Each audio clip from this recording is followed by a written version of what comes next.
Okay, so today we're going to start on Chesed Beis Mishnah. Thank Hashem that they're learning Torah every day. It's what we're learning. We should have the Beis Mikdash immediately. Learning also for Shleima, for my father, and for Naftali ben Menucha Bela. Okay, the Mishnah starts like this: Ein chayaven ala seva leisa seisha b'mikdash. We're talking about the Bezdin, and we're saying that the Bezdin, the Jewish court, won't have to bring the offering if the ruling that they issued was concerning the impurity of the temple. When it comes to impurity of the temple, there's a sacrifice which is called Oila V'Yored. It's a sliding scale. The wealthy bring a sheep, and the poor bring a bird, and the impoverished bring the meal offering. So the Bezdin doesn't have to bring the offering that they bring when they issue a ruling, that the bull offering, issue a ruling, and the congregation violates it. They only have to bring that if it was a korban chatas, but this is not a regular korban chatas. Korban chatas that doesn't have an option of moving depending on the wealth. And a person, now we switch to a person. An individual doesn't bring an asham tali, which is a provisional guilt offering. Asham tali. It's the one that you bring before you find out, until you find out if you actually sin. You don't bring this for an asay and leis asay the mikdash.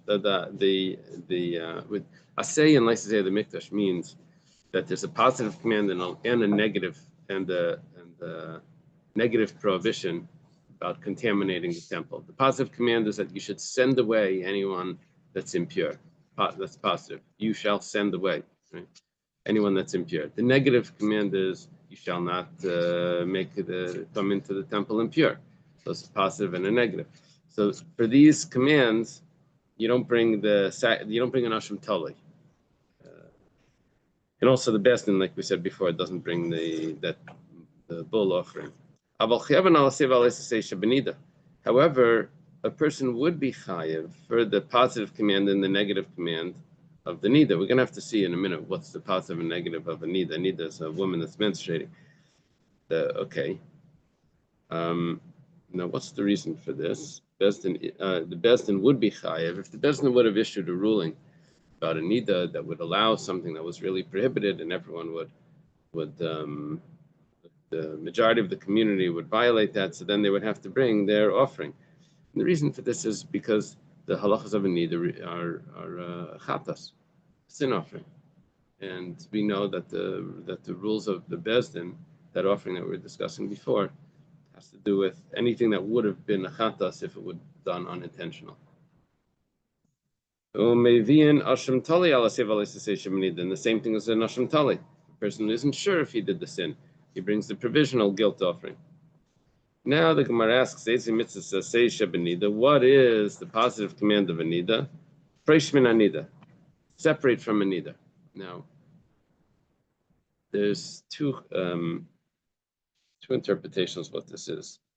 One interpretation is that if a person is having relations and his wife says, I just became a nida. So he's not allowed to exit from her unless the organ is relaxed. He has to wait because he's not supposed to have pleasure. Pleasure of entering and exiting is the same. So we'd have to wait. That's one interpretation. That's not what Rashi says. Rashi's interpretation is that a person should not have relations with his wife around the time when she's expecting to have her period. That's called vestes. Vestes is the calculations of when she's expecting it. So that, according to Rashi, is the positive command. We always learned that vestes is the Rabbanan. Sorry. The first one you just said was Rambam? Well, actually, it's many of the other commentaries, including Tosfos. I think I saw that. Yeah, and Tosfos. Yeah, I don't know what I the was just Rambam's thinking, if he's a interpretation is. doctor, that might have affected his opinion.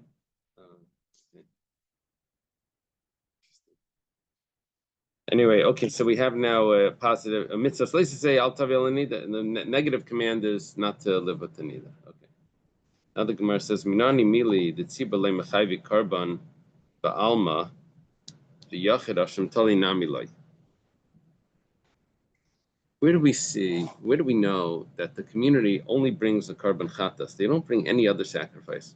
As the community means when the best in paskins and the majority of the congregation follows that psak. And for an individual, the only karban that you bring a asham tali for, the provisional guilt offering, is if you're not sure if there was a violation of a sin offering that would have incurred the sin offering. Where do we see that from? Rabbi Yitzchak bar Avdimi. Rabbi Yitzchak bar Avdimi says, "Nemar v'asham b'chatas." It says the word. This is so confusing. It says the word v'asham, which means and he is guilty. Now I know v'asham is also the name of another karban, but ignore that for now. It means guilt. It says, and his guilt is and he is guilty by the karban chatas. U'ba'asham talai, and it also says v'asham by the asham tali as well. He is guilty. V'nemar v'ashamai b'tzibar, and it says and they are guilty by the community. What we do is ma v'asham b'yachid b'chatas, just like where did we say the word v'asham by the individual? That was talking about the set sin offering. That's not doesn't fluctuate. That's not flexible. Also, by the community offering, it has to be something that would have incurred the sin offering. So the provisional guilt offering is also for something that would have been a chatas kua. Okay, and we learn it from the word v'asham. Amri, the Gemara says, one second, I can find the word in guilt, asham, by other karbanos as well, which is going to mess up this entire this puzzle, because we're connecting the chatas to the tzibur, to the asham talai, through the word v'asham. But if you can find the word v'asham by other karbanos, then it's going to mess it up. The Gemara says, well, that word v'asham is slightly different, because done in asham min ashamai vein done in asham min yasham. I'm not sure exactly how they asham min ashamai min asham vein done in asham min yasham. Okay, so the word by the sliding scale offering, the oil of yored offering. How do they translate an oil of yored? Up and down.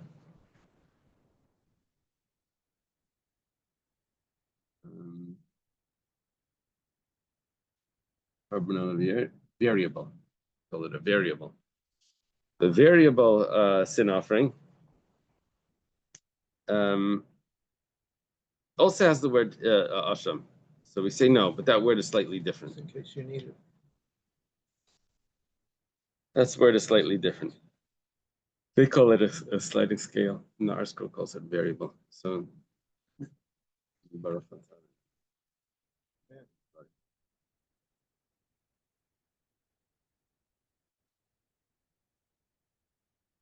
okay. Gemara says, why do we have to be so specific? There's just one letter difference. My nafkamina, but Tani debei Rabbi Yishmael v'shava kain of kain. We don't look at this like a password, that's one letter off and it's finished, case sensitive. It's, the way the Gemara learns the Gezeira Shava is even if the context is the same, even if the word is a little different. We even have by Tzaras, it says the Kayin will return and the Kayin will come, and we say, oh, it's the same thing. Talking about over there when the Kayin checks on the Tzaras, if the person has, we learn the halachas from the first time that the Kayin comes to the second time the Kayin comes. Each time he has to be locked away for another week. So we learn that by one of them it says the Kayin comes, another one says the Kayin returns. And we say, oh, it's the same thing. It says, but the word is different. It says, well, the context is the same context. The Kayin is coming and the Kayin is returning. So we'll say the same thing over here. He is guilty, or they are guilty, or they will be guilty.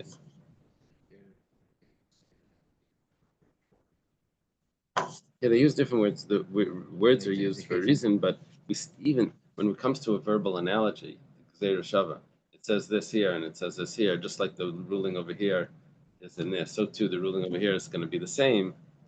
The word doesn't need to be exactly the same. So that's what we're asking over here. The word doesn't have to be exactly the same. Void. Another question is, I have the word and he is guilty by the when someone makes the temple impure, when it comes into the temple impure, and that is by a different carbon. That's by the variable carbon. The Ksiv says, "Vu tamei v'ashem." He is tamei and he is guilty. Amar of Papa. Papa says, "Done in v'ashem mitzvah Hashem and v'ashem mitzvah Hashem." We're going to make the phrase larger. That way, it cuts out when you make the your password longer. Then you don't have it doesn't match with other things. So here we're going to have Hashem and mitzvah Hashem. That's what it says by the individual sin offering. That's what it says by the Hashem Tale, and that's what it says by the Tzib. Amrav Sime Barashi l'Rav Papa b'nei l'f Hashem and Nesiyas Avan min Hashem and Nesiyas Avan. We could do the same thing. It says Hashem and Nesiyas Avan. B'nasa Avainai. Problem is that by the carbon I love it also says B'nasa Avainai. So Elam Rav Nachmi Yitzchak Dan Rav Hashem mitzvah Hashem Shalei Tiasana Hashem mitzvah Hashem Leisei the Son of Al Yechiach Shmias Kol Bitzvah V'Sayim Mitzvah Mikdash V'Flei Nemar Ben Hashem mitzvah Hashem Shalei Son. Now we have like a really longer phrase that this is only by the Chatas and the Hashem Tali and the Tzibur. You're saying this draws our attention to the Rei Sarah? These are like passwords? No, what I'm saying is I shouldn't use the term password. I was just saying password to show that it has to match perfectly. It's longer, it draws our attention more to that. Yeah, what we were doing is we have a longer phrase that's said in this passage. And we find that phrase in another passage, and we find that same longer phrase in another passage. But the reason why we enlarge that phrase to say what's the phrase that we're quoting here is because we wanted to exclude other passages where it has part of that phrase, but not the whole phrase. Okay, well, what I was saying is the longer phrase, does that direct us to a sin that is more important sin? It's all of those were sins that would incur the punishment of bringing a sin offering, a chatas. That's what we like. So a more prevalent punishment. Yeah, more prevalent. Well, that's something we need to look out for more. Couldn't be. Yeah. I see you're in the slichas mode. What is a slichas? Slichas is the prayer that we say in the middle of the night, last night. Oh. Okay, ein chayaven, no problem. Ein chayaven al shmias kol al bitus v'sayim al timus mikdash kedashav. The bezdin is not doesn't bring the sacrifice if I'm trying to imagine a case of how this would play out, but shmias kol is when they administer an oath to someone saying that he knows testimony and he has to swear that he doesn't know testimony. They think he knows testimony. It's like what do they call when they subpoena someone or something? Could be. Bitis vasayim. So this would have to be something where there was a ruling and then majority of the people. It's hard to imagine like how this case would play out. But whatever the case is, the halacha is that it doesn't. That they don't have to bring the carbon. Albitis vasayim on if they take an oath, but which is a lie, false oath, that doesn't involve testimony. Just anything that has to do with money. Ultimus mikdash kedashav. I'm sorry. Without intention. It's even intentional. And they would have usually there's a sin offering for this. This is a no, not the sin offering. This is a carbon oil of biyard. This is the variable, depends on the person's wealth. Oh, God. So the Besdin isn't chayav for this. Vanasi Ketzbem, and nor is a king going to be chayav for these three averas to bring the sacrifice. Div Rabbi Yossi Glili. Rabbi Kiva says, Anasi chayav b'kulan. The king is chayav for all of them. Chutz mishmias hakol, except for the one when it comes to administering an oath. Now the reason for that is because the king, the Gemara explain, the Mishnah explains, Shamelach leidan v'leidan anaisai, leimeid v'leimeid anaisai, because you can't call the king to court to testify. So therefore, if he can't be called to court to testify, then he's never administered the oath of testimony. So that's why he would not have to bring the carbon if he would be guilty. And they don't even start this. Amarula, my time the Rabbi Yossi Glili says, what's the reason for Rabbi Yossi Glili that says that the Besdin is going to be exempt from bringing the sacrifice for these three sins? Amarkrav, Hayiki Hashem Nachas Me'ela. I could have said already before in the last Mishnah.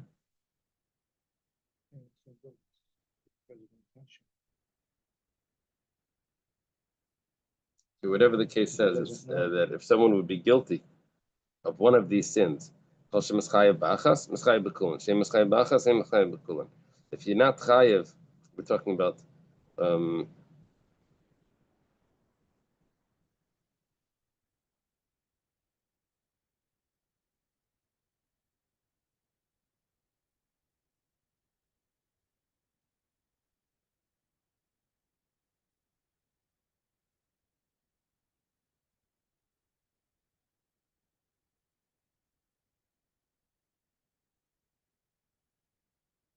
when we said that he's pater, the king is pater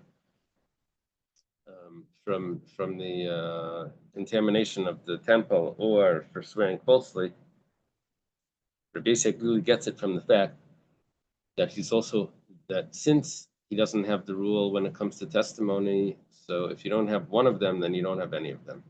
If you're exempt from one, then you're exempt from all of them. The Gemara asks, maybe we should say, how do you know that if one of them doesn't apply, then none of them apply? Maybe it's the opposite. Maybe if one of them apply, you don't need the other ones to apply. Rather, the source of Rabbi Yossi is another place.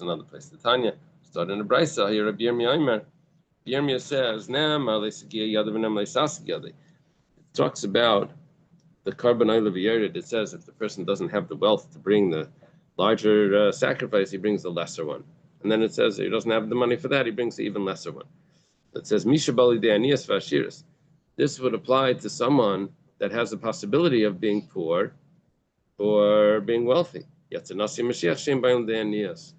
however, when it comes to the king and when it comes to the Kohen Gadol, they're never poor. The king and the Kohen Gadol are always wealthy.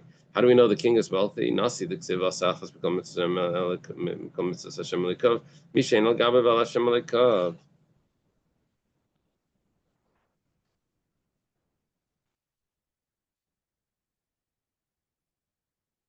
Is this the first time the concept of sliding scale is presented in the Gemara? No, we've had it before. Saying now that the king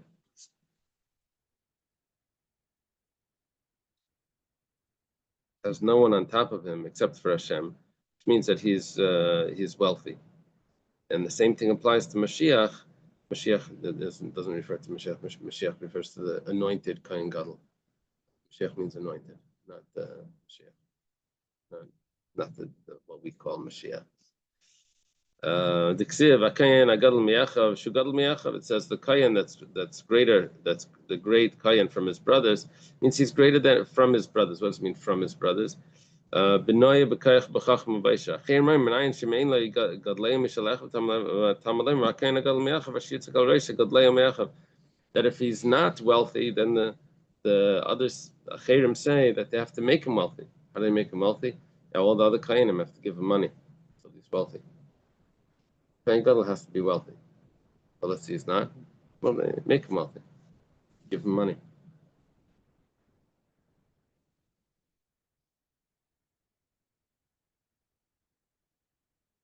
And then they tell him he can't spend it. No, I'm kidding. Okay. Ravina asks Rav Nachman bar Yitzchak, Nasi shenitzdar mahu mitchedachi mifter pater. That's an interesting question. The king doesn't have to bring the sacrifice, the Olav Yerid sacrifice, while he's a king, because since he can never become poor, so he doesn't have one option of that variable sacrifice. He can't be poor. But let's say the king is removed from being a king because he has tsaras.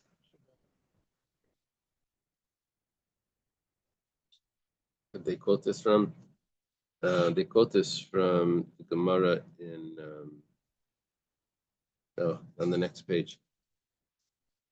I don't remember who the king was, but one of them had tsaras, and he was like put aside, like quarantined, sort of, and they had someone else instead of him.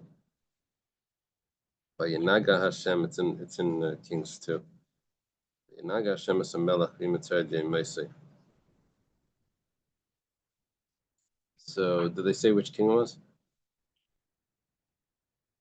Uzziah. Uzziah was the what was he to Chizkiah? King Uzziah was stricken with tsaras when he attempted to assume the role of Kohen and offer incense on the inner altar. The place where Uzziah was forced to live was called the Freedom House, because when he contracted tsaras as a punishment for assuming the role of a Kohen, he became freed from the duties of a king. Since he now resembled a commoner, he would not bring the special chatas offering of a king if he sinned. Thus we see that when a king becomes a mitzvah, he is deposed from the throne and consequently does not bring the special okay. Now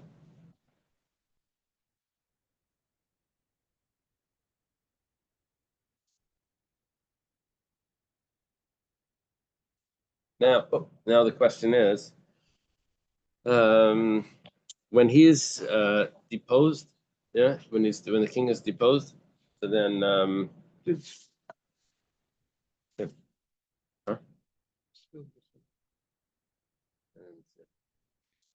okay. Maybe. So when he's deposed, so he's not the king anymore. So maybe now he has to bring the karban that he was chayav from before when he was the king. So the Gemara asks the question like this. It says, Midchedachi, was it just he can't bring it now because he's a king, but he's still obligated to? He just can't. Or is he actually exempt?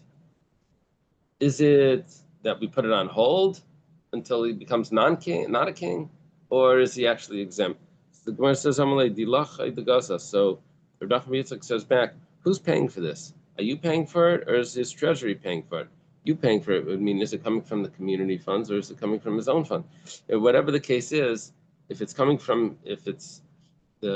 what he means to say, there's different versions of in the commentaries what he means to say, but one of the ways of learning this is that since we're still obligated to keep him wealthy, so therefore he still is not paying for it. He still doesn't have the ability to bring the lowest level, right? He can't be a impoverished person or a poor person. So therefore he's going to be exempt. That's one of the interpretations. Excuse me. Yeah. So what Miriam had is called, what was that called? Tsaras. So is there, when it says leprosy in here, is that what it's talking about? Exactly. So there's no differentiation between real leprosy and tsaras. The leprosy, but it's not that, it doesn't mean leprosy today. Leprosy today may be something else. We call it leprosy. But okay. Tanya was under the rights of Kivan Mashiach Pater Mikulam. The Kohen Gadol is exempt from bringing a karban olav yared. Amar Rava. Rava says, "My time with the Rabbi Akiva. What's the reason for Rabbi Akiva?" Amar Kra. Pasuk says that karban Aaron Avanov. This is the karban of Aaron and his sons. Now, when it says this is the karban of Aaron and his sons, it's referring to sacrifice that they bring every day. Kohen Gadol brings every day, and it was a flour offering, a meal offering. It's called Chavite Kain Gadol. It says Zuba Chayvavena Acharis Bachayvalai. This is the only meal offering that's an obligation, and not another one, which means that he can't do the carbonite levier, the variable, because that has a meal offering, and the Kain Gadol is never responsible for another meal offering. He only has one meal offering that he's obligated for. Maybe the Torah, the Eibishter, is only saying that he's exempted from the impoverished offering and the variable offering. What is that? A sir seifa. When it comes to the other two possible offerings, maybe that he does have to bring. So how do you know that he's really exempt from the wealthy offering and from the middle offering? Don't think like that. Cain will atone for him for his sin that he did from one of these, and which means like this: if you can use one of them, then you can use all of them. But if you can't use one of them, you can't use any of them. Which means that since he's exempted from the impoverished one, because he only has one meal offering that he's ever responsible for, so therefore he doesn't have to bring any of the carbonite leviaret. That would be a source for Rabbi Akiva. What we had before said that if someone has one of these sins, so then he has to bring the sacrifice. We were learning it before. We were saying, according to Rabbi Yossi Aglili or something, yeah, we said that if you're not chayiv in one of them, then you're not chayiv in any of them, right? That was Rabbi Yossi Aglili's opinion. Since the king doesn't have to bring a sacrifice for administering an oath of testimony, so therefore he doesn't have to do any of them. So now we're saying that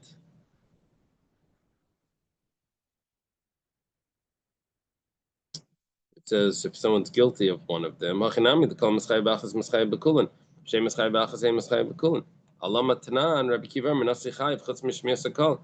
we're following Rabbi Akiva's view, Rabbi Akiva argues on Rabbi Yossi Aglili.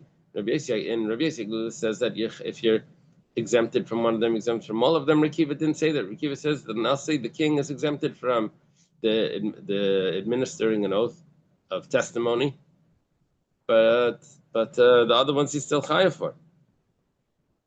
Doesn't fit with the way Rabbi Akiva used this pasuk. You have to look. There's a slight difference over here. And the pasuk that we're using, it says "mei achas me'ela," from one of these. Le'achas, over there it says "vayakiyasham le'achas me'ela," to one. What's the prefix? Is the prefix to or from? So it says that Rabbi Akiva uses the one from from prefix, the mem, and he says that we can learn from. But if it's a lamed prefix, then we don't learn from that. Me'achas mashmalei le'achas le'mashmalei. Ma'isna me'achas le'mashmalei the kasher achman le'besayf gabi sir seifa le'meimra called the mechay basir seif mechay bekulan. These halkadayt mechay b'achas af b'shem mechay bekulan nachtve lahay me'achas me'ela b'dal sebashirs. We're saying that it's not really the mem that we're learning from. We're actually learning from the fact that it's said this pasuk by the poorest sacrifice. If I wanted to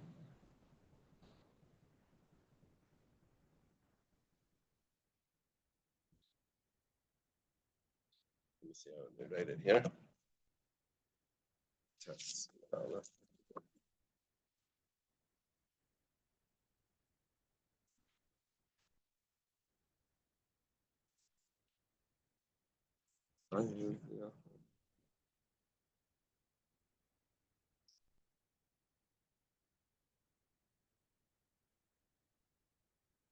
Words me'achas me'ela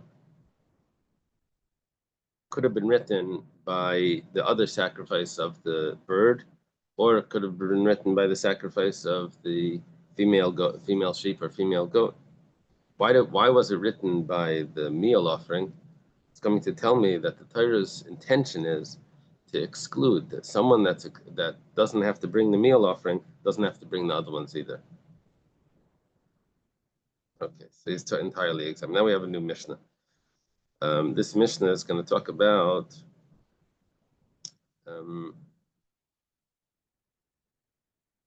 starting to summarize. It's going to be a summary of the laws that we learned. Surprising. Mishnayos a lot of times don't do this. This is like a unique Mishnah. So are they saying that the sin that you have to bring a goat is or lamb might be more severe than the bird? Not that the sin is more, but the person's more wealthy, then he brings the less wealthy, then he brings the bird, and less wealthy, then he brings the flower offering. So Trump didn't hear about this. So you tax the wealthy more. Oh. It's the opposite. Really? That his spouse said? No, the more the person makes, the taxes the rich less. Okay. I don't know too much about this. All I know, I was in Eretz Yisrael. There's a pizza shop over there. It used to be called Clinton's Pizza, and they switched the name when Trump won to Trump's Pizza. And it just keeps. I think they keep switching the name of the. They probably figured out until they take bank. Says in the Zohar that we get the leader we deserve. Right. Okay. Kol mitzvahs shebetorah shechayavan al zedain and kares val shegas and chatas. All the mitzvahs of the Torah get. This is like a summary of everything that we learned. If someone intentionally sins for this sin, there would be the kares punishment, which means excision. And if he unintentionally, then he brings a chatas. So for these sins, hayachid maybe kisbu sira. The individual, when he brings a chatas, he has an option of bringing either a female sheep or a female goat, bahanasi. And if it would have been a king that did the sin, then he brings a soyer. The Mashiach, and if it's the Kohen Gadol, the Bezdin, or if it's the court that caused the sin to be done by issuing the ruling, maybe in par, then they bring the bull offering. Okay, that was a summary of the beginning of the Masechta. What about if it was idolatry? So then, Hayachid Vanasi, Mashiach may be in Sira. Then, if it's an individual, or if it's a king, or if it's the Kohen Gadol, all of those bring a female goat. They don't have the option of the female sheep. This is a specific sacrifice for Avodah Zarah. Bezdin, they have to bring par v'sar. They have to bring a bull and the goat, a male goat, as opposed to the female goat that everyone else brings. A bull and a male goat, par la'ila v'sar lechatas. The bull is for an elevation offering, and the goat is for a sin offering. Okay. And now it says, Asham Taloi, the provisional guilt offering. This is also for sin that was done that would have incurred kares or achatas if it was done unintentionally. So an individual and the king have to bring the provisional guilt offering. However, Mashiach bezdin p'turin. But we learned in the Mishnah, this past Mishnah that we had, that the Kohen Gadol or the bezdin, they do not bring a asham tali. You ever bring a bull offering for a Thanksgiving offering? I think so, yeah. Thanksgiving could be a bull. Okay. Hashem Vadai, what about the other, there's 5 types of guilt offerings that were, Shamilas, Hashem Shivcharush, Hashem Nazir, all of those other types of guilt offering.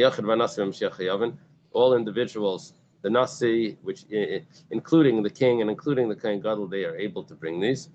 However, the Bezdin P'turin, the Bezdin, the community never brings the guilt offerings, those 5 guilt offerings that we. That's the 5 guilt offerings. Is one of them is for stealing, and when he lies about it, when he swears falsely. Other one is if he has personal use of hektish. Other one is I don't think so. This is if shivcha charufa, if he lives with a woman that was half married, half slave, and she was married to an Eved Ivri, or a nazir, a nazir became tamei, or the mitzayra. Okay, those are the 5, and the individual, the king, and the Kohen Gadol are able to bring that.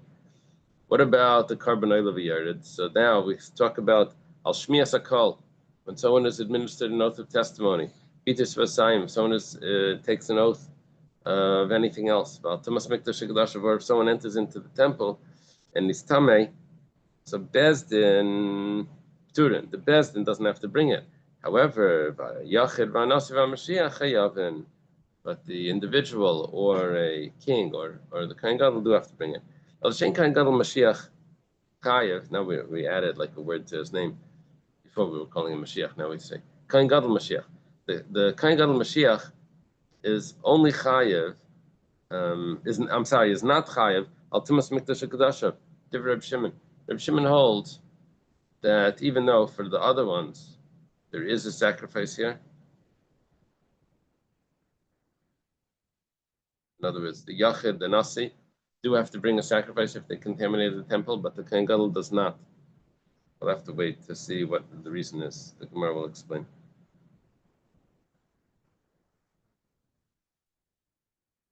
Shimon always has his reasons. So yeah. Okay, Mahin Mivian. What sacrifice do they bring? So this gets a little complicated. It says that when they're bringing the Karban Olav Yared, so that's the first opinion. They have to bring which is similar to what the individual would bring.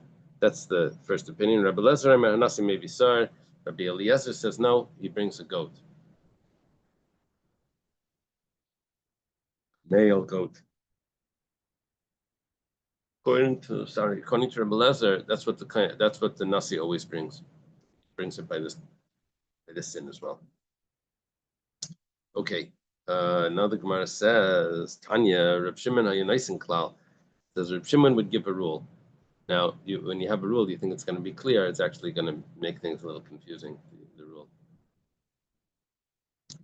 goes like this: Kol shayachid b'ashem talei hanasik yitzibay. Anything that the individual would have to bring an asham talei, the king also brings an asham talei.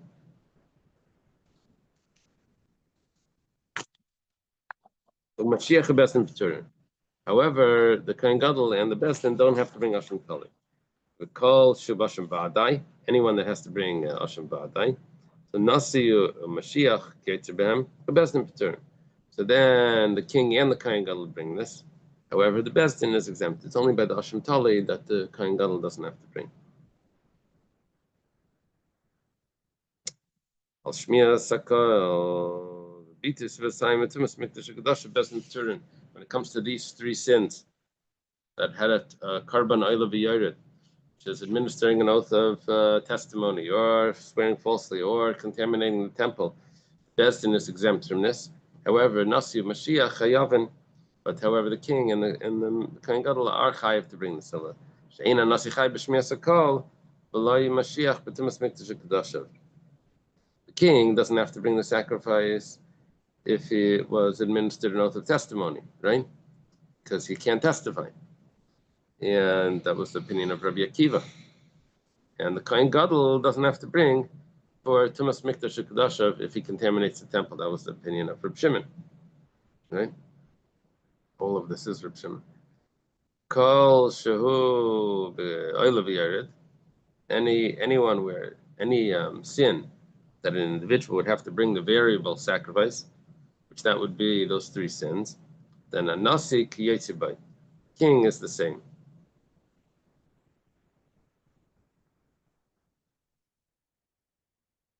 So problem. Because before we just said that the king doesn't have to bring for Shmiya Sakal, for the administering the oath of testimony. Mashiach Bezdin P'turin. Mashiach and the Bezdin is exempt. I'm sorry? But the king does have to bring it for the sin or whatever is against sacrificial foods. Not yet. Exactly. Very good. So that must be Correct. pretty more severe. Right. And the Gemara asks the question that we were discussing. It says, I'll go for kasha. 1 second, there's a problem here because there's a contradiction. You said that the Kohen Gadol doesn't have to bring the sacrifice if he contaminates the temple. And what does that mean? Tumas Mikdash Kedusha with the potter. That is going to be exempt if he contaminates the temple. That was the opinion of Reb Shimon. But the Kohen Gadol would have to bring the sacrifice if he swore falsely or if it was minutes, there are notes of testimony and it wasn't true. So, okay, fine. Ema Seifa, let's go further. It says, Kol Shu anyone, any sin that would incur the variable sacrifice, Nasi Kiyetsibai. The king has the same halacha as the individual. Shechu Bezdin Pturin. However, the Kohen Gadol and the Bezdin are exempt. So, Tani, we learned Mashiach Bezdin Pturin, that Mashiach and the Bezdin are exempt.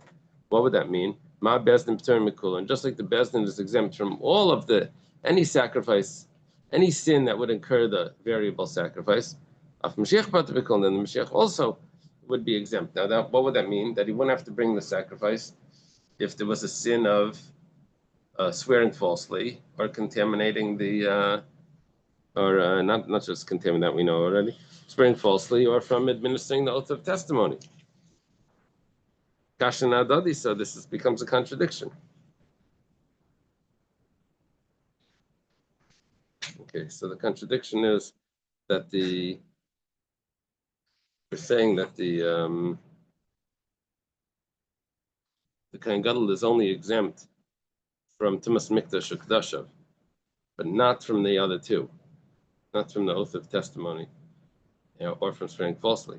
But then later on it says that he's the same as the Bezdin, which means he is exempt from it. So the Gemara says, Kashana Dadi, we're on top of Testament base. It's a contradiction. Amar Afan B'Rei Rishua, like Kasha. Afan B'Rei Rishua says it's not a problem. It's talking about two different things. Kan B'Dalas. If he's bringing the one that has to do with the sacrifice that's for a bird, then he would be chayiv.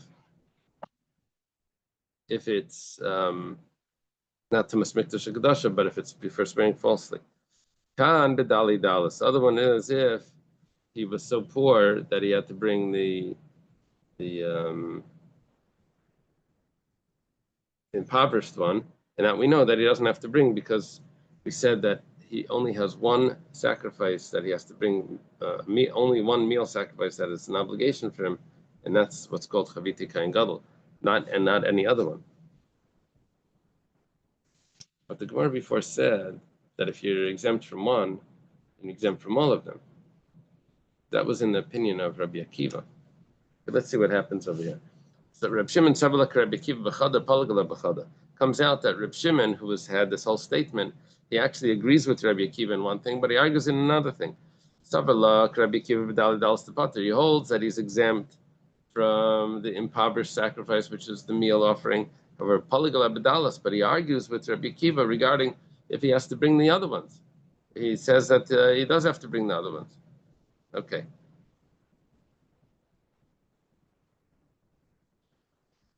Now we quote the Mishnah. We said El Shen Kohen Gadol Chayev. The Kohen Gadol Reb Shimon held the Kohen Gadol is not doesn't have to bring the sacrifice if he contaminates the temple. Amar Chizkiya, my time of the Reb Shimon. Chizkiya says, what's the reason for Reb Shimon? So we say like this: it says in the pasuk, that this soul will be cut off from the congregation if he comes and contaminates the temple. So, Misha Kabani Shava Lakal. We're looking for someone that's going to be removed from the congregation, right? This person that sins will be removed from the congregation. However, that's also limiting it to someone that is included originally in the congregation. So what specific detail is he included in? That he has the same sacrifice as the congregation. Yatzazeh, however, the Kohen Gadol, he doesn't bring the same sacrifice. On Yom Kippur, he has his own sacrifice. He brings a bull, and the community brings a goat on Yom Kippur. He brings it on behalf of the community, but whatever the case, he has a different sacrifice. You have a different sacrifice. So then what does it mean? He's cut off from the congregation, must not be referring to him. Quick question. Yeah. Does the Kohen Gadol ever do something that he has to separate from the community? Could be. In that case, who would take his position? They would have someone else to take. Yeah, they There's have no a specific. deputy takes over. Vice president, vice Kohen Gadol. Imkain, the Gemara says, if that's the case, you want to say that the Kohen Gadol doesn't have to bring the sacrifice because he has his own sacrifice on Yom Kippur. So Nasi Nami and Kabbalah Shavuot. The king also has his own sacrifice, not on Yom Kippur, but the rest of the year. The king always brings a goat, and everyone else brings a bull or whatever, their own other sacrifices. The Gemara says, Shaveh b'chapar Yom Kippurim. However, the king on Yom Kippur is included in the community sacrifice. He's not considered the Kayan sacrifice because he's a king. He's not a Kayan. So his sacrifice is together with the community. So the Gemara says, 1 second. If you're really serious about the sacrifice on Yom Kippur, Sim King Kayanim namely is Shavalakal. But the Kayanim, all the Kayanim, have their own sacrifice separate from the community, right? B'kapar Yom Kippurim, in the sacrifice of Yom Kippur. Their atonement is together with the Kohen Gadol on the par of the Kohen Gadol. Gemara says, "Kayanim shavel akol b'shar mitzvahs d'shana kula." However, Kayanim are the same when it comes to all other laws the rest of the year. You're right, there's a unique sacrifice in Yom Kippur, but that's not going to be enough to separate them from the community. There's Mashiach Nami shavel b'shar mitzvahs d'shana. So the Kohen Gadol also, the rest of the year, he brings a regular sacrifice.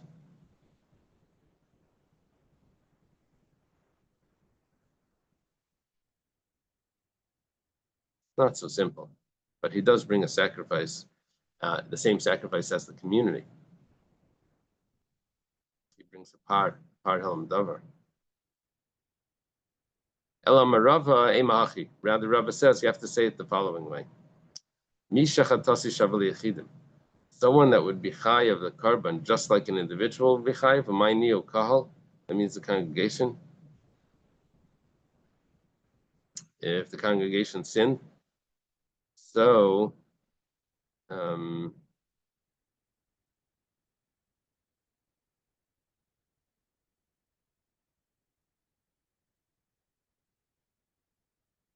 congregation sinned, so that Nasi would be included in that, or the Kohen Gadol would not be included.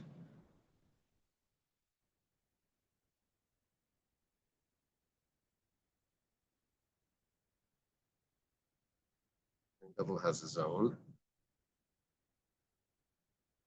So therefore, the Kohen Gadol, so therefore the Nasi that is included would be chayiv here.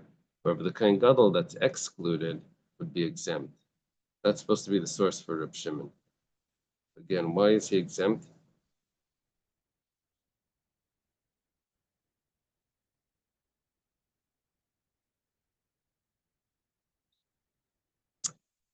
What we're talking about now is that every individual that does a sin would have to bring an individual sacrifice. And so too, a king that does a sin would have to bring an individual sacrifice. The only person that doesn't have to bring an individual sacrifice if he does a regular sin would be a Kohen Gadol. So that's why he's exempt over here also from the... So everybody in the community has to bring a sacrifice, if there was a sin, yeah, unintentional. even if they were a convert. Convert, yeah, as well. Rabbi Eliezer Amar Nasi maybe start.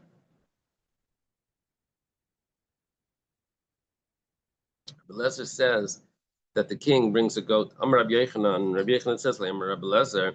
Rabbi Eliezer was only talking about Ela B'tumas Mikdash Hakadosh V'Nemer Kares B'Chatas K'B'Kavua. Rabbi Eliezer was talking about Tumas Mikdash Hakadosh, that the king, if the king contaminates the temple, he has to bring a goat. It says kares.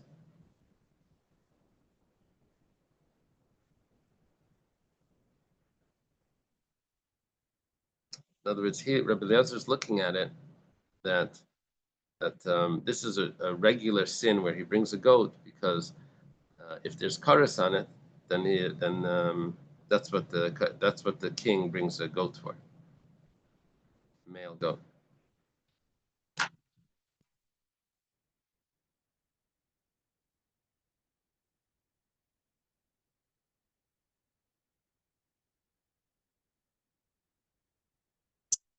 However, the other sins, he would not say the same thing. he would not bring the goat. Amar of Papa Chanam Mistab, the other two sins, which were the swearing falsely and administering the testimony. Amar of Papa Chanam Mistab, Rav Papa says that this is also logical to say this, what Rabbi Yochanan said. This is Rabbi Yochanan, right? Because if it would enter your mind, Rabbi Lezer Kula Kama, that Rabbi Lezer was talking about all three sins: the sin of contaminating the temple, the sin of administering the oath, being administered the oath of testimony, or swearing falsely, then michti. Let's see. Sar nasi upar Mashiach b'makim yachid lechatas koi. The way it works is like this: when the king brings a goat, that sin, the Kohen Gadol would bring a bull, and an individual would have the option of the female sheep or female goat. What about the bull and the goat? Would they be male or female? It doesn't say. Bull is male and the goat is male. Yeah, as opposed to the individual would have the female. Now, so Nisni Nami, Rabbi Eliezer could have taught us also that Mashiach may be par b'shmias kol b'tzis v'sayim. Could have said that the Kohen Gadol also brings the bull for the other sins, just like the Nasi does. Ella midlai Tani Mashiach, since he doesn't mention anything about Mashiach, about the Kohen Gadol, so Shema Min Atimus Mikdash HaKadosh of Kaya must mean that he's only talking about the contamination of the temple, and for that the Mashiach pater, because on that the Kohen Gadol is pater. That's why he doesn't mention. So therefore, he's only talking about one of the sins, not all the sins. Because why doesn't he mention the Kohen Gadol? Because that's the one sin that the Kohen Gadol isn't relevant. It's not relevant for. So that must be what he's talking about. Amle Rav Huna Breder Rav Nassan Rav Papa. Rav Huna, son of Rav Nassan, says to Rav Papa, Mimai, how do you know that Rabbi Lezer is only talking about that one sin? Dilma Rabbi Lezer Kulakai. Maybe Rabbi Lezer is talking about all of them.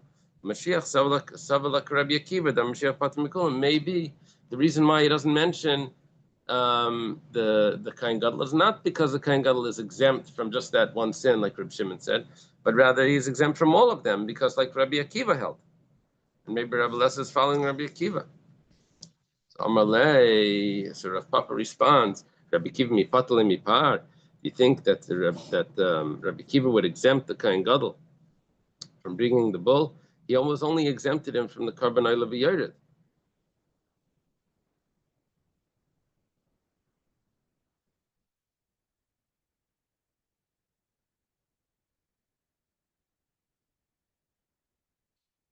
Okay, Sulay Midi. The Gemara says this is like, I rest my case. We don't have to add anything to this. Now the Gemara says, Amar Rabbi Yochanan, Meidu Rabbi Lezer, Shein Mevi Hashem. Lezer agrees that the king does not bring a guilt offering. Now we're talking about over here the provisional guilt offering. Even though Rabbi Lezer holds that by Tumas Mikdash Kedusha, king, when contamination of the temple, the king does have to bring a sacrifice. However, that's only if it's definite, but not if it's provisional, not if there's a doubt. Tani Tana Kamei, the Rav Sheshes Asham Tali Bal Tumas Mikdash Kedusha. A student taught in front of Rav Sheshes says that an Asham Tali comes for contamination of the temple, which means that the king would bring it. So is it a general statement that something is, affects in a negative way,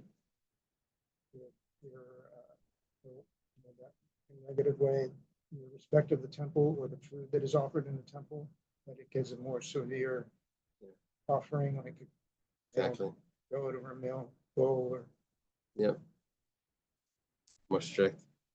Amalei, so the Rav Sheshes responds to the student that just said this, that there is an Asham Tala. He says, Damalachmani, who told you that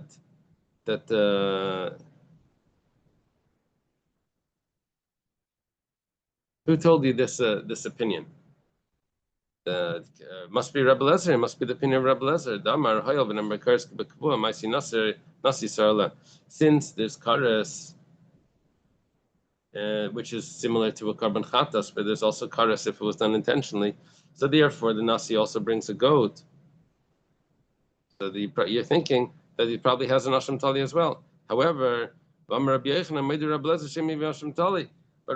says that he doesn't bring, according to Rabbi Lezer, he doesn't bring an Asham Tali when it says Kasha. This is a problem because we don't know how to fit this together. Rabbi Yochanan saying you don't bring an Asham Tali, according to Rabbi Lezer, and the student that's saying that according to Rabbi Lezer you do. We finished the parak. Let's try to do a little bit more of the next parak. It goes like this. We mentioned this before about a Kohen Gadol or a king that sinned and then they get removed from their status, from their position. What happens with the sacrifice? And now that they should be bringing it now. But it goes like this: Kohen Mashiach, a Kohen Gadol, shachata, that he sinned and unintentionally. And afterwards he was removed from being a Kohen Gadol. So, and what happens? Nasi, or a king, and he stopped him from being a king. So, Hakayan Mashiach may be par, Vanas may be sar. At this point, so the Kohen Gadol brings the par. That's what he would bring, even if he was a Kohen. We put him in the status that he has to bring the sacrifice of what his status was when he sinned. Right? Is it possible for a Not king? as it is now. Right now he's not the Kohen Gadol, but because when he sinned, he was chayiv in that, so that's what we put him back on that status. Is it possible for a king to be temporarily removed as a status? Yeah, we mentioned the yes, leprosy. Sorry. Yeah, don't worry. Okay. Mashiach, Shavim Mishchusi Vachkachata. What about the Kohen Gadol that was removed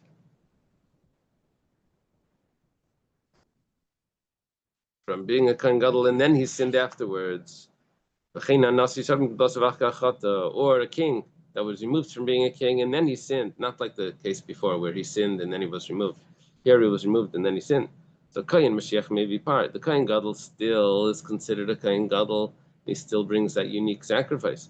However, the Nasi Kehedit, the king that's not a king anymore is taka not a king, and now he becomes just a regular commoner. Yeah, the Kohen Gadol remains a Kohen Gadol status. The king becomes a regular commoner. Okay, the Gemara asks, Hashti Yishleimar. Now, according to this, we could say, Avar Mimshichusai. If he was removed from being a Kohen Gadol, Bakachata, and then afterwards he did a sin. So we said that he still remains with the status of a Kohen Gadol when it comes to bringing his offering. He said maybe par. So what about Chata Vachkachav Mishichusa? Let's say it was the other way. Tzvichel and Meimar. Would you have to say that he brings a par? If the sin itself was after he was a Kohen Gadol, and he still is considered a Kohen Gadol, so for sure if he sinned while he was a Kohen Gadol, for sure the offering that he would bring. So it's sort of like a Kal V'chaimer. You don't have, so we didn't need to say the first case. My answer is Mishum Diktani Gabi Nasi. It says about the king that if he sinned after he was removed from being a king, so he brings a sacrifice like a regular individual, right? So because we mentioned that, so Achitani Gabi Mashiach, so that's why we also said it regarding the Kohen Gadol that Chata V'achakachavar may be par.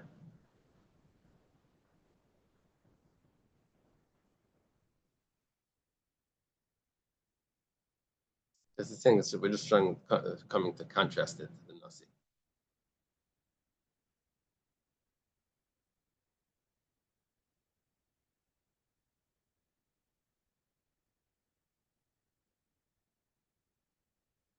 Okay. Now the Gemara says Minani Mili. Minani Mili. From where do we know that the Kohen Gadol that was removed from being Kohen Gadol and then he sins, that he has to bring an original sacrifice that he would always bring if he's a Kohen Gadol, the Tanur Rabbanan was taught in the Brisa. Ikra Bal Chatasai, that he has to bring a sin for the sin, he has to bring a sacrifice for the sin that he committed. What sacrifice does he bring? He brings a par, which is a bull. Malamich maybe Chatasai Misha Avar. tells me that he has to bring the sin offering even if the sin was done in the past, even after he was removed from being a Kohen Gadol. Maybe we could say the opposite.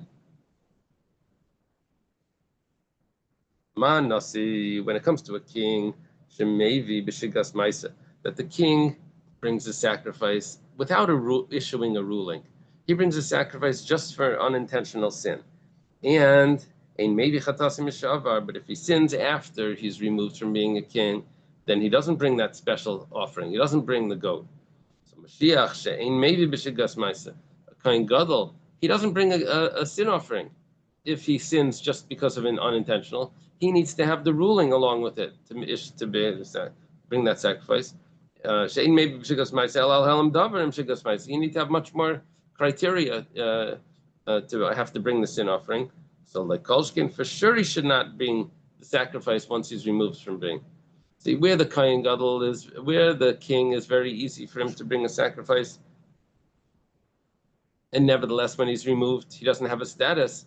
So the Kohen Gadol, where it's hard for him to bring a sacrifice, it's not as common, right? You need more details. So for sure, if he's removed, he shouldn't have that status. Talmud Laimar, therefore the pasuk says, "Vikr al chatase malamed shemevi al chatase mishavar." I have a special pasuk that teaches this to me. Okay. Now the Gemara says, "Nasi nami nasi." Why doesn't the king also have to bring the sacrifice after he's removed? Kal v'chaimer. When you have a kal v'chaimer, ma Mashiach shein maybe b'shigas ma'aseh, but maybe chatas mishavar. When it comes to a Kohen Gadol, he doesn't bring a sacrifice so easily. He doesn't bring it just because of unintentional sin. But nevertheless, if he sins after he's removed, he does bring the sacrifice. So nasi, maybe chatas b'shigas ma'aseh. When it comes to a king, it's very easy for him to bring the sacrifice. Just with an unintentional sin, he brings the sacrifice. Ain't a din, maybe chatas mishavar. For sure, he should bring it when it's removed. If the Kohen Gadol does, for sure the king should. The Gemara says, Talmud Laimar, Shenasi Yachta, when the king will sin. Shunasi in, only when he's a king does he have to bring, but not if he's a regular commoner, which that's what happens when he leaves being a king. Now we have a new Mishnah, and still the same topic. Chatu ad shalei nismanu. Let's say they weren't appointed yet to be king or to be Kohen Gadol, and they did a sin. Right? Right now they're just youngsters that haven't gotten their high positions yet, and then they were appointed to these high positions. They bring the sin offering the way they would bring if they were just commoners. So it goes back. This sticks to the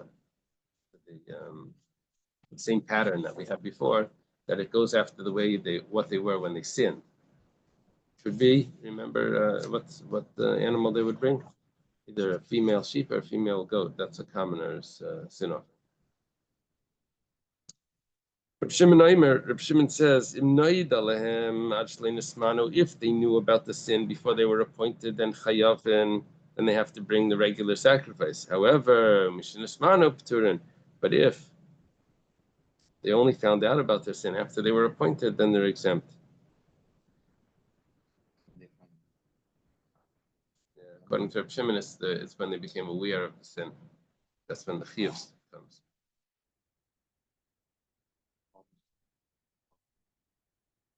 Tell me about the vow. Oh, you're saying with the vow of awareness? Well, I wouldn't put it like that. I would put it a little different.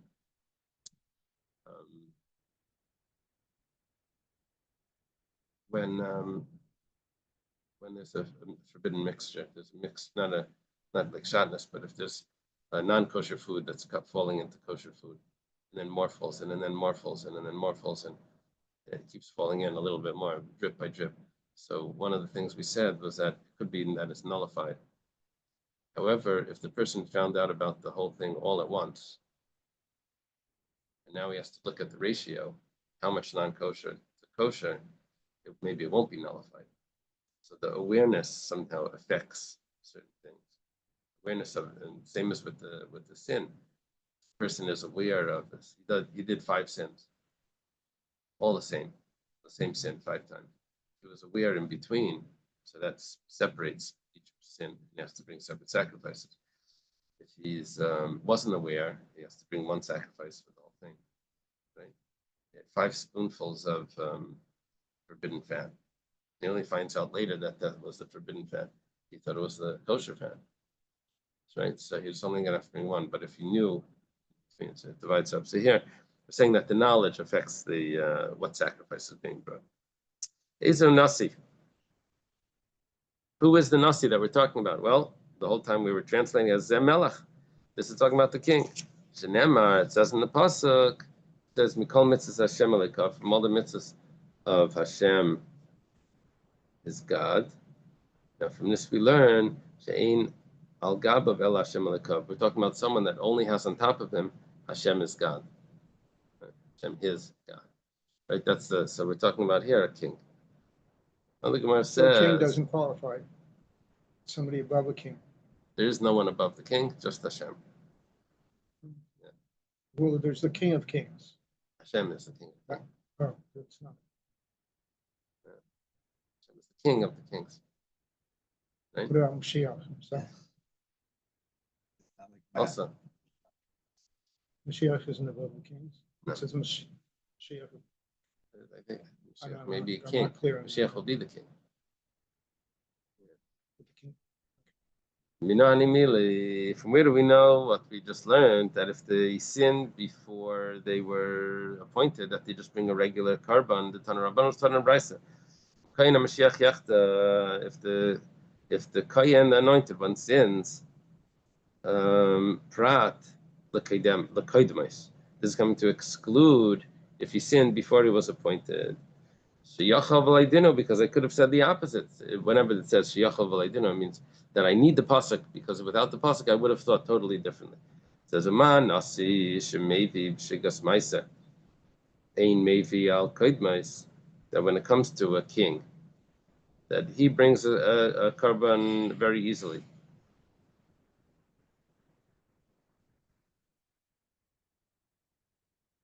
He doesn't need to have a ruling. He just needs to have an inadvertent mistake, right? He already brings the sacrifice. However, ein mevi al kaidmas, but he doesn't bring a sacrifice. He doesn't bring his unique sacrifice. If it was before he was appointed, Mashiach, ein mevi ela al halam davar, im shigas ma'aser. But so the Kohen Gadol that only brings his sacrifice if there was a ruling as well, ein edin shlayavi al kaidmas. For sure, he shouldn't bring for the sins before. So if that's the case, so then why do we need the pasuk? Gemara says, "Light." Don't learn it like that, because Imamrit Benasi, if it would say that a king doesn't bring the sacrifice, his special sacrifice for earlier sins, that's shekain ein maybe chatasa mishavar. Taimer b'Mashiach shemaybe chatasa mishavar. Because let's look at it after he gets removed. After the king is removed, he doesn't bring his sacrifice, special sacrifice. But a Kohen Gadol, after he's removed, still brings a special sacrifice. So maybe that would tell me, so v'hoyel maybe chatasim mishavar, since once he's removed, he brings a special sacrifice, yavi al koidmes, then he should bring it also before he's even appointed. So therefore, Talmud Leimar Mashiach Yachta, Tata Kshu Mashiach maybe, Kshu Hedyait Einim maybe.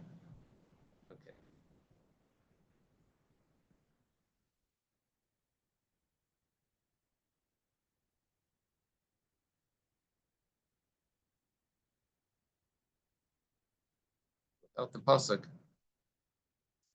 I would have thought that before the Kohen Gadol is appointed, and if he sins, he would have to bring a special Kohen Gadol sacrifice, even though he wasn't appointed yet. Pasuk tells me no, that only once he's appointed does he bring the special sacrifice, but not if he sinned before. Tanya nami gabe nasi ki agavna. We have a similar brisa regarding the king. It says Ashenasi yachda. If a king sins, this is coming to exclude if he sinned before he was king, that then he doesn't bring the special sacrifice. Maybe I could have learned this with the Kal V'Chaimer, and I don't need the pasuk. When it comes to the Kohen Gadol, he brings the sin offering mishavar after he's removed. However, maybe al kaidmes, but he doesn't bring a special sin offering before, if it's before he was appointed. Nasi shein maybe chatasay mishavar in a din shlayavich al kaidmes. The Kal V'Chaimer.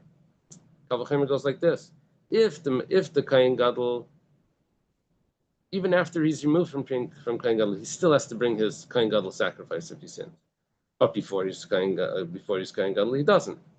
So the king that after he's removed does not bring the special sacrifice, for sure beforehand he doesn't bring the special sacrifice. So why do I need a pasuk? So the Gemara says, Ma'al Mashiach shekein maybe b'shigas ma'isa, then Menashe shemei b'shigas ma'isa, el maybe b'shigas ma'isa yavi ala kaidmes. Talmud Laimar shenasi yachta k'shachata arei nasi v'lei shachata v'ideo hadyin. Because there's one stringency, there's one other detail that the king has over the Kohen Gadol, because the king, he brings the sacrifice without a ruling. You just need an inadvertent sin. So therefore, you can't learn from the Kohen Gadol that he shouldn't bring the sacrifice before he becomes king. Maybe because it's so easy for him to bring a sacrifice, he doesn't even need to issue a ruling. Maybe I would say the same thing is before he's appointed, that he should bring his special sacrifice. Was taught in a brayso, the king sins.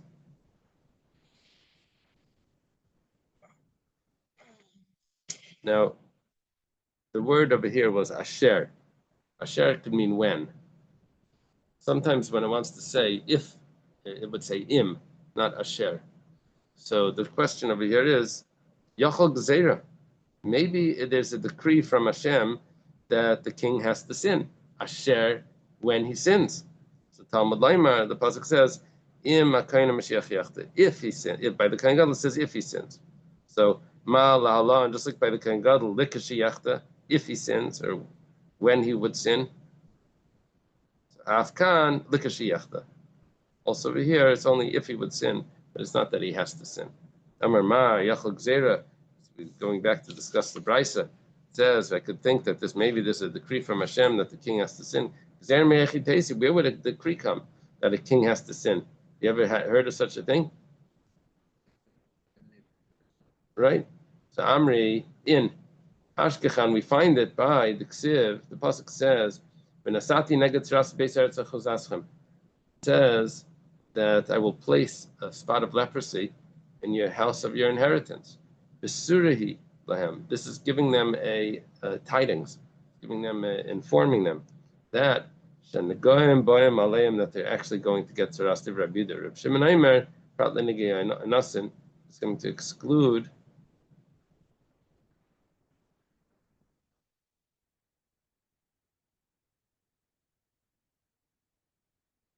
why is it called a nasin? If it was tzaras, that wasn't actually tamei. Okay, so now, how do we see that this was a decree? La'avam Rabbi Yehuda, the surah. What did Rabbi Yehuda say? He said that it was going to be. It was informing them that they're going to have tzaras. So Chanami, so here too, he's telling Gezeirahi. Therefore, he's saying that that it's a decree, is informing that the king is going to sin. That's why by the Kohen Gadol has to say if to teach us that it's not really a decree. Now, Reb Shimon said that Benasati neged tzaras is going to exclude if it was done, the tzaras came not from Hashem. Reb Shimon if the tzaras doesn't come from Hashem, it comes from some other compelling force. But Tanya, we have in the brayso, it says Adam ki if a person will have the spots of tzaras min adiba ve'elach, that's only from Matan Torah onwards will tzaras be tamei, but not before Matan Torah. Leidinu, and shouldn't this be obvious? Because timei zav v'timei ben agoyim, because there's one type of impurity which is by a zav, which is an emission from a man that makes him tamei, but it's an abnormal emission. So there's an impurity that comes from a zav. There's also impurity that comes from tzaras. It's called nagoyim. Ma zav min adiba ve'elach, just like the impurity of a zav is only after the Torah was given. So af nagoyim min adiba ve'elach. So we know it already. So why do we need a special pasuk to tell me Adam ki that's coming to tell me that it's only from afterwards? It says like you can't learn from zav because imamrit bezav Shekain metame bainas. Zav has so many restrictions. The impurity of a zav doesn't come if there was some sort of unpreventable circumstance. However, Nagayim is metame bainas. Now, which now becomes a problem, because Talmud Leimer Adam ki yiyeh. So therefore, the pasuk says, Adam ki yiyeh, a person will have the tzaras min adiba ve'elach. It's only after the Torah was given. Whatever the case is, we just noticed over here that a person does become tummy from tzaras, even if it's unpreventable. Now, what we're talking about unpreventable means that it comes from some other source. So Rava explains, Rava Amar Prat Lenige Ruches.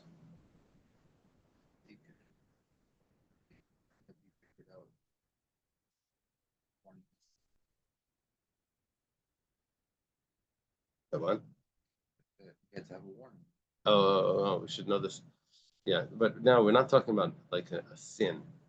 We're talking about over here just the impurity.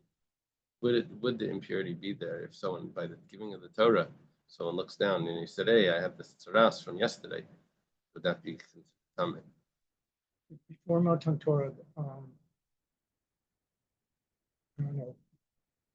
There was the Erev Rav, and then there was the Israelites. I guess if you're, I mean, you couldn't really convert at that point, right? They did. They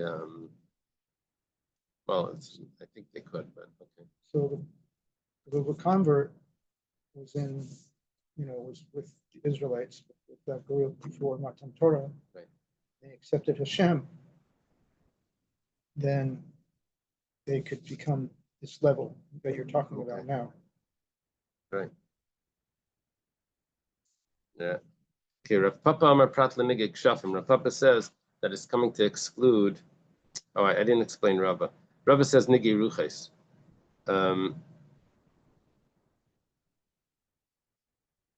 That Reb Shimon was saying that it doesn't apply if the tzaras comes from demons. And Rav Papa says that that tzaras doesn't apply if it's coming from magic. Yeah. Okay. Let's leave it over here. Let's stop right here. We're holding by Taner Rabbanan.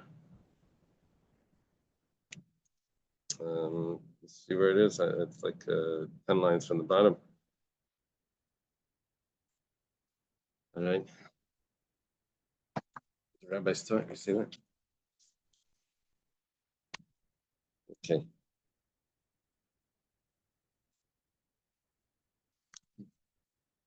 Okay. Have a good week, everyone.